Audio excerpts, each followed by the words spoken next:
Hey Susan, someone's calling.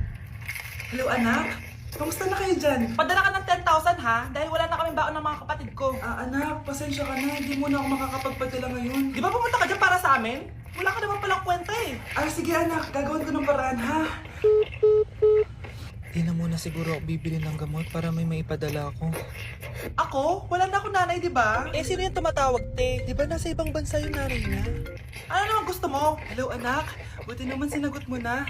Nagpadala pala ako sa inyo ng mga kapatid mo. Baon niyo yun tapos pampagawa na rin ng bahay. Okay. Ikaw na bahala dun ha. I love you. So ayun na nga. Hello Mars? Mars, alam mo ba, yung anak mo, lasing umuwi kagabi. May kasama pang lalaki. Baka ibang babae yun Mars ha. Hindi naman ganun yung anak ko. Sure ka ba talaga, Mars, na yung mga perang pinapadala mo napupunta talaga sa baon at bahay nyo? O ano? Nakapagpadala ka na ba ng pera?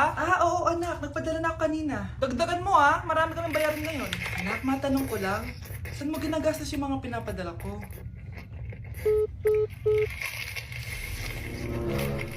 Paano ba? Oh babe, shot ka pa. Ano to, Scarlett, ha? Dito lang ba napupunta yung mga pinapadala ko sa'yo, ha? Mga alak at vape na yan? Ba't umuwi ka pa? Nagpakahirap ako sa ibang bansa para sa inyo ng mga kapatid mo. Simula nung iniwan mo kami, wala na kaming nanay. Sa tingin mo, ginusto ko to, ha? Wala akong choice, Scarlett. Ginawa ko to para sa inyo ng kapatid mo. Sa tingin mo ba ginusto namin na umalis ka? Nasanay kami na wala ka. Kaya okay kami kahit mawala ka. Nay! Una na kami, Scarlett, ha? Salamat po sa pagpunta. Oh, Scarlett, pinapabigay yan ng nanay mo bago siya mamatay. Ang laki nito, tita. Inipon ng nanay mo yan para sa inyo ng mga kapatid mo. Sana gamitin mo ng maayos.